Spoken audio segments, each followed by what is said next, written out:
Hey, what's up, everybody? Figuristic Productions here, back at it again, and I just got back from a trip a couple days ago, and during that trip, I acquired quite the haul. So today we're going to be doing an unboxing, and as you can see, I've already opened a few of those items. So with that said, let's just get right into it. Starting off with figures, we have wrestler Sammy Guevara, and as you can see on his shirt, it says inmate, and also on the back of his shirt, it even says Guevara, Harris County Corrections. And I'm not that big into wrestling, so I don't really know him as a wrestler. However, I picked this figure up so that way I could use him as a prisoner, or a specific character in certain backdrops. And also, you can see that he comes with a fist and also gripping hands, and he comes with one for each corresponding hand, so that way you can have a pair of each. And also, the figure even comes with his own screaming head. Next up, we have a figure of wrestler Lance Archer. And I gotta say that even though I don't really know him as a wrestler, I'm actually glad I picked up this figure. Mainly because I really like his back tattoos. As you can see there, they're painted on very well, and they're in a shinier black, so they reflect off the skin a little bit more. But I mainly like that they even did these arm tattoos here, and if you line them up, the tattoos line up pretty good. I really like that they didn't skip out on this because it looks really awesome, and I like the fact that I got a version of him where the paint actually doesn't rub off, as I really hate when that happens on figures. But continue on to his pants here. I really like his pants because they have a lot of detail on them, like that logo right there saying everybody dies, and I'm not sure what this one says, murder something. But yeah, this guy in general, though, I am actually really impressed by him, though. For being just a figure that I found for cheap, I was expecting it to be on the cheaper side, but like it's not super bad. Next up, we have the WWE Slam and Stack Forklift with Brock Lesnar figure. And I just gotta get this out of the way right now. This Brock Lesnar figure is really disappointing. I mean, look at this. Single jointed elbows, and also single jointed knees that don't even go 90 degrees, and only boot swivel. So yeah, it's kind of disappointing. I mean, the face sculpt looks alright, and the tattoos for the most part are done fairly well, but this figure isn't the main selling point. The main selling point goes to the forklift. As you can see here, for accessories, the forklift comes with this wooden pallet that can actually split in half, so you can actually have dynamic poses where figures are actually using this to hit others. And also, you can even see on here that there's some slits that they have on these sides right here, so you can actually fit on the forklift. As you see right here, there's actually a peg so where you can actually slide it in, and by using that, you can actually lift the pallet all the way up, and also all the way down, of course. And the main selling point, or at least a feature that is prominently mentioned for the forklift, is this, I guess, fling ability, I want to say, because you can see that there's an extra compartment here, and this top here can come off, and this is supposed to be like the main roof area with like headlights here, and it's supposed to plug in like this, to my knowledge, and I think it's supposed to go all the way up like this, and be up here for figures. And I think the main selling point is the fact that it's supposed to help fling figures by placing them on top of here, and you're supposed to fling them by pressing this. But the main issue is that it doesn't really hold here, and also the fact that it's just kind of loose, and it doesn't really make all that much sense in my opinion. But anyways, to me, the best part about the forklift is the fact that it's actually destructible. As you can see here, of course, the roof piece comes off, and this frame piece also comes off as well. And it can even be split in half. And then, when you're looking at the sides, even the sides can be taken off. So you could really have a bare bones forklift, and you can even create different combinations if you wanted. If you really wanted like a forklift that didn't have the sides and just the frame part right here, you could put that on here. And it still looks pretty good as a forklift. In fact, I think this actually looks more like a real forklift now with just the frame. Next up, I have the Victory Royale series Ragsy. And I mainly picked this figure up because I like including characters in backgrounds and kind of like street level characters. And also when they have a really cool design like this, in my opinion, it really adds just the overall like street level for like an alleyway. Moving on, we have the Fortnite Victory Royale Series Metal Math, and I just gotta say that those figures in the back in the boxes are actually the two that I picked up on my trip. This one is one that I already had open that I had previously picked up.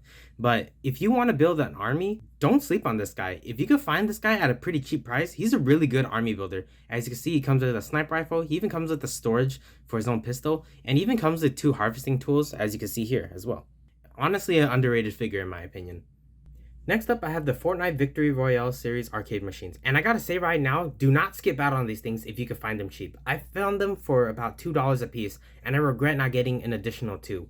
Because although they're just arcade machines, these actually have weapon racks on the back.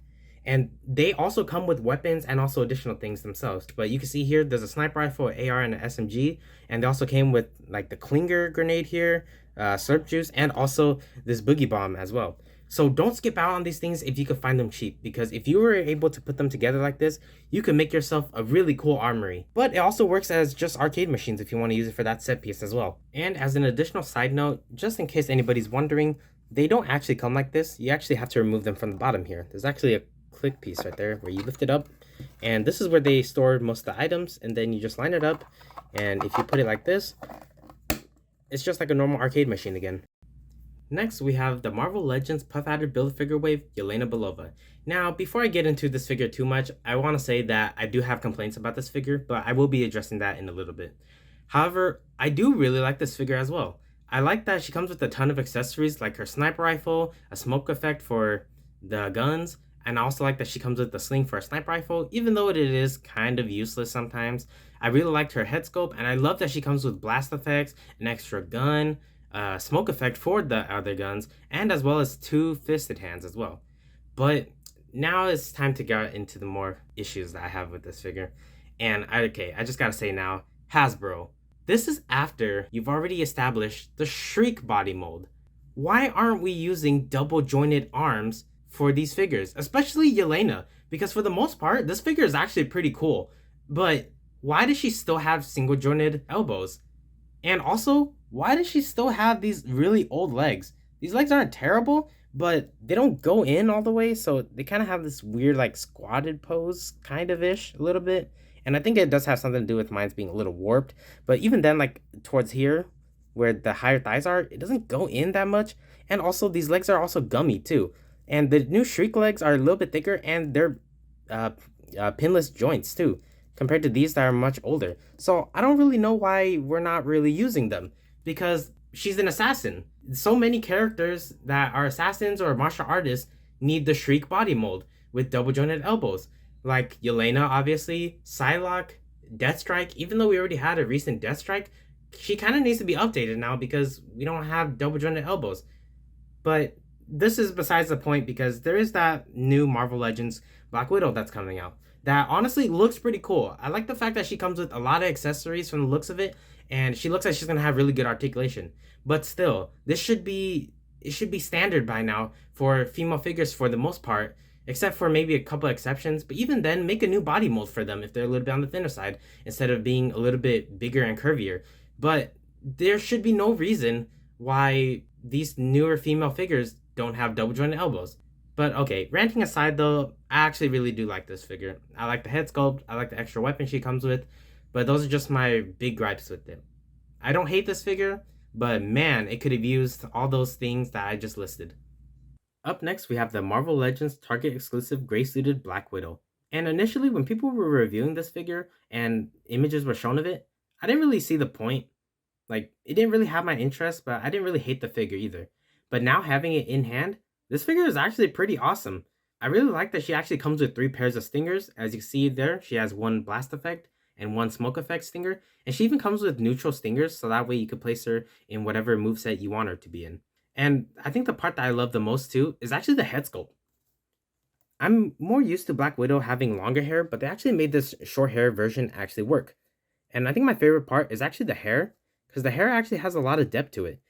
It might be a little bit hard to see on screen, but you can actually see that there's a lot of different shades to it, with some lighter shades, some darker shades, and overall it's just really good, especially the sculpt of the hair as well.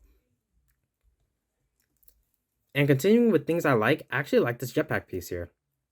I'm not sure if we've seen this anywhere else, or maybe it's just exclusive to this figure, but I kind of wish we had more of this jetpack. I really like the shield symbol, and the overall sculpt of it is actually really good. Also, another thing that I like that I noticed just recently is that she actually has a painted Black Widow symbol underneath her coat here. And that's really cool. I never actually really noticed that.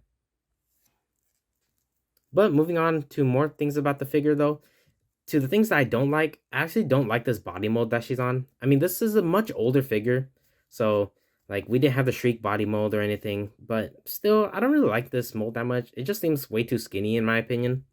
And also, the legs are kind of floppy sometimes, or at least a little bit gummy. And also, single jointed elbows. Yeah, I think everybody knows how I feel about those already. But I do really like that she actually comes with this leather coat here with the Avenger symbol on it, in fact, because it actually adds some differentiation from most other Black Widow figures. And also, I'm not too crazy about the gray suit. I prefer Black Widow in, obviously like a black suit. I think it just works better. But I mean, this doesn't look too bad. Also, this belt piece should have been either brown or gold because this mustard color just doesn't work. But also, this Black Widow symbol actually doesn't look too bad either. But I think the part that I like most about this figure is that her parts are actually somewhat interchangeable. As you can see here, I actually put these stingers on Yelena, and it looks really, really good. In fact, you can actually see there that I have her smoke effect stinger and also a neutral stinger on this side as well. And I think that paired together, when Yelena can actually stand, I think these figures actually look really good together. And I also want to show off the head sculpt on the Yelena body. And honestly, this might be my favorite Black Widow figure that I have right now. This actually looks really good with the head sculpt. The only thing I don't really like is that the neck does look kind of long, and when you put her head up, oh Jesus, it's a nightmare. But honestly, like at certain angles though, it actually looks really good. And the body mold it actually makes it work. But here's looking to the new Black Widow figure with double jointed elbows, and hopefully that figure is really good. I'm really looking forward to actually getting that figure pretty soon. Next up, we have the Marvel Legends Armadillo Build-A-Figure Wave Shriek. And this body mold is exactly what Marvel Legends should and needs to use in the future with all of its female figures, unless there are specific female figures that have different body types and need their own body mold. However, this is perfect for literally every single Marvel Legends female figure though. It has double jointed arms, and also it has bicep swivel, which greatly helps for articulation and posing when they're using certain weapons. For example, Yelena Belova only has single jointed elbows and elbow swivel. Meanwhile, the bicep swivel plus the double jointed elbows just helps to pose so much better. It's no wonder people have started using the Shriek body mode to make customs for other figures and even add it onto the Yelena Belova figure because it just works so well. In addition, Shriek comes with 3 pairs of hands. These open hands that you can see here, a pair of fisted hands, and also a pair of gripping hands, which in my opinion should be standard for every single Marvel Legends in the future. Up next, we have the Marvel Legends Captain America Falcon Build-A-Figure Wave US Agent. And initially, I didn't think I'd really like this figure, but I actually like this figure a little bit more than I thought at first. I can really appreciate the fact that this figure actually came with 2 pairs of hands, one pair being fisted hands and the other pair being gripping or gun holding hands. However, I do still have complaints with this figure. The main complaint is that if you can see here from the back cover art and also his chest, his red is painted where his white is supposed to be, and his white just simply isn't painted on here, which is really weird because it seems like a really simple thing that they could have simply just painted on. In addition, I also have to complain the fact that he has a gun, but the gun isn't removable. It's just stuck in its holster. And that's a really big complaint for me for figures because I like my figures being able to store their weapons as well as hold weapons. So if they had merely just given him a gun but maybe no holster, I wouldn't complain as much. But because it's a gun in a holster that's unremovable, it just kind of downgrades the figure for me. And now we have the Marvel Legends Captain America Falcon Build-A-Figure Wave Winter Soldier. And I do like this figure, however, I do have a couple gripes with it. But starting off with positives, I want to say that they actually did a really good job on the head sculpt here. I think it actually looks a lot like Sebastian Stan, and it looks really good. In addition, I want to point out that this is actually on pinless tech, and it actually looks really good. Also, I forgot to mention earlier, US Agent is actually on pinless tech too, and it looks really good for both of them. But I especially have to point out Bucky's metal arm here, as it looks so good without pins on it. It just looks really good, and I wish they had actually done this for more Winter Soldier figures. And hopefully they do it in the future too. I also want to point out that Bucky actually comes with a pair of fisted hands for both arms, as well as gripping or gun holding hands, and that's also really appreciative. However, my gripes with the figure sort of start with the arm on the right side. As you can see, it kind of bends out, which is really weird because the left arm or the metal arm actually tends to just stay normal while this kind of bends outward. Something weird that I noticed, but I'm not sure if it's just my figure or maybe that's standard across most of the figures. But anyways, another gripe I have is that Bucky's thigh cut is really low. And it's not that big an issue, but it's just kind of odd to me because you see it bends here. But when you look at US Agent, the thigh cut is up. So I just think it's a weird choice for them to have that there. Maybe they were trying not to break sculpt, but if anything, it breaks sculpt more. So I just think that was an odd choice. Another gripe that I have is the fact that Bucky doesn't come with any weapons. Now, he doesn't necessarily use that many weapons in the show, but I thought they would have at least given him a knife considering that during the Flag Smasher fight, he actually used one of their knives. So I just think that using a knife would have been really cool. Overall, this figure is not bad. I was expecting more from it, but it's not too bad all things considered. And here we have the Marvel Select Apocalypse. This has been a figure that I've been waiting to review ever since my trip. Now, even though he only has single jointed elbows and single jointed knees, I love the sculpt, the paint, and also the accessories on this guy. Showing off paint first, you could tell that he's definitely colored to be more of a classic Apocalypse, and I actually really like that actually. I really like that they use several shades of blue, several different tones of blue, and it just helps differentiate the figure. Like you can see here, it's a much shinier blue and more almost like metallic on his gauntlets. Meanwhile, it's a much flatter blue on his arms here. And also, I love that the shading on his torso piece here with lighter here, just showing like different shades. And I think one thing that I love the most too is the fact that the silver just separates the figure so perfectly. It's only in the areas which it's really needed. However, I would say that I kind of wish the rivets here were painted, or even if the A was sort of like a more metallic blue. But even then though, I still really like the paint of this figure. I think one of my favorite parts is actually the silver that they use for the pipes and also the panelings as well. It's a really bright silver, but it really also has that touch of like industrial and also dirty at the same time. I don't know how they did it, but it just looks so awesome. But moving on to sculpt, this guy's sculpt is pretty amazing. On the arms, it is pretty normal. It's just kind of like a bicep. But what I love the most is that all these panelings here actually have crevices on them. And the sculpting just brings it out so much to where it's just kind of like a flat rubber suit here. And all of a sudden, it's just a metal piece with like crevices and also the rivets on here as well. It just looks amazing. I especially love the boots on this guy. The boots just look so heavy. They look so metal. And I especially love these knee guards right here as well. One thing I really like is the pipes. I really love their coloring, and I love that all of these are actually sculpted in. You can really see the crevices in it. Although I do have a complaint that these are kind of hard to manage because they're really tough actually. They're not really a soft plastic. They're actually a tougher plastic. So I would say that if you do get this figure, be very careful so you don't snap off these hoses.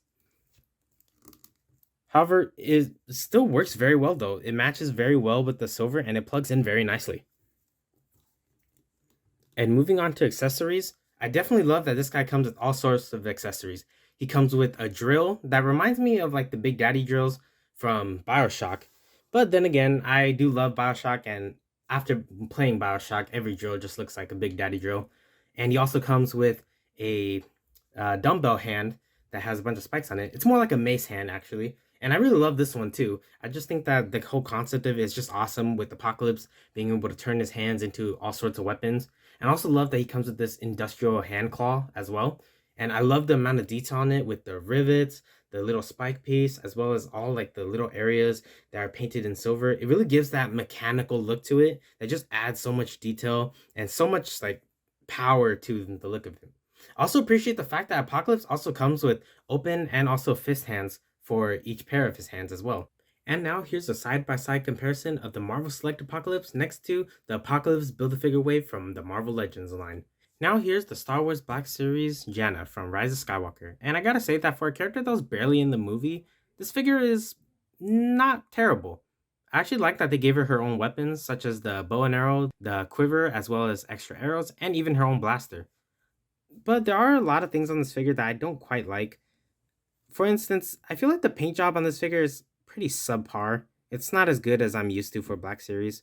However, it's not awfully terrible, in certain areas at least.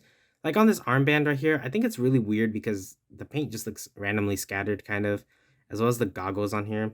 But I will say that the face print and the head sculpt itself with the hair is actually done pretty well, as well as the sculpting on the bow. It actually looks really cool.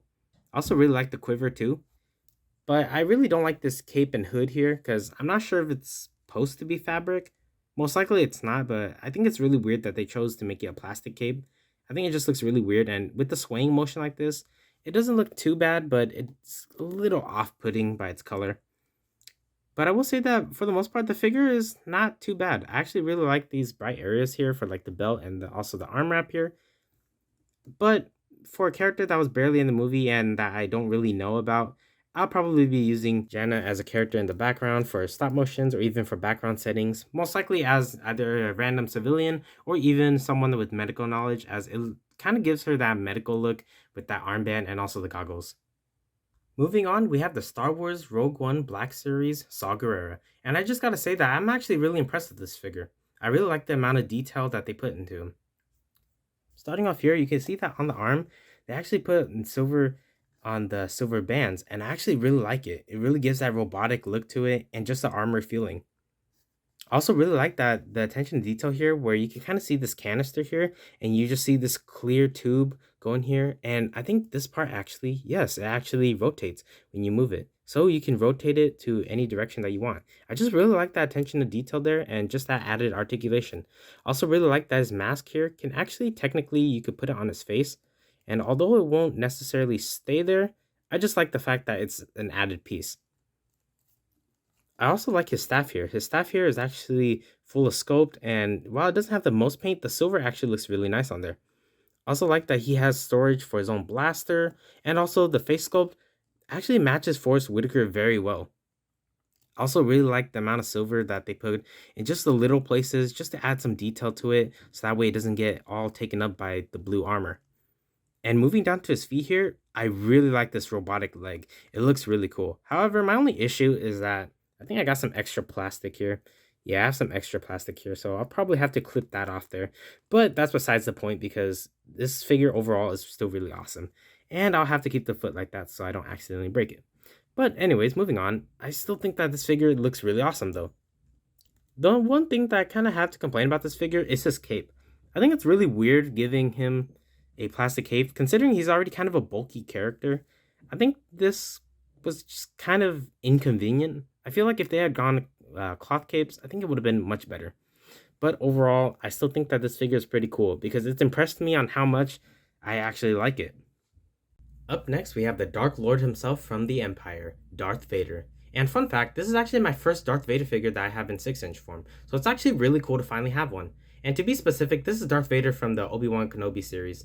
And I just gotta say that I actually really like this figure. This figure is really cool because it's my first Darth Vader figure that I really have. But I do still have some gripes with it. For the most part, I actually really like his fabric cape. However, it does feel a little bit too long sometimes. And it feels like it gets in the way sometimes of like placing him in some poses. But for the most part, I don't really have an issue with this cape though. But the main issue that I do have with him, like most figures, is that he doesn't really come with any accessories. I would have really loved to have a battle damage version of his mask right here, along with this mask, because in the Obi-Wan series, he actually gets his mask damage when he's fighting Obi-Wan in, I think, the last episode. And also, I like that he comes with this force choking hand, as well as a hand to grip his lightsaber. However, this hand right here is a horizontal hinge when it should really be a vertical hinge. I don't know. I just think that a vertical hinge would work so much more for lightsabers, but it doesn't bother me too much. And I do love that he comes with his lightsaber, and I really like that you can actually detach the blade from here, so you can actually have his lightsaber unactivated. And also, he even comes with a little hook here that you can actually use to hook on the lightsaber itself. But another thing is that I wish he just came with a little bit more accessories. I would have really loved to have like fisted hands or even like another gripping hand that's slightly different, or maybe like a grabbing hand. And finally, we have the Mighty Morphin Eye Guy with his floating eyeball from the Power Rangers Lightning Collection. And I just gotta say right now, I'm not super big into Power Rangers, so I don't actually know what the floating eye thing is called. But I gotta say that I got this guy for about $10, and for $10, this guy's not too bad. I actually really like his articulation, and I just think the concept of him having eyes all over the place is pretty creative and pretty cool. However, I will definitely note that I think Hasbro definitely dropped the ball on paint for this figure.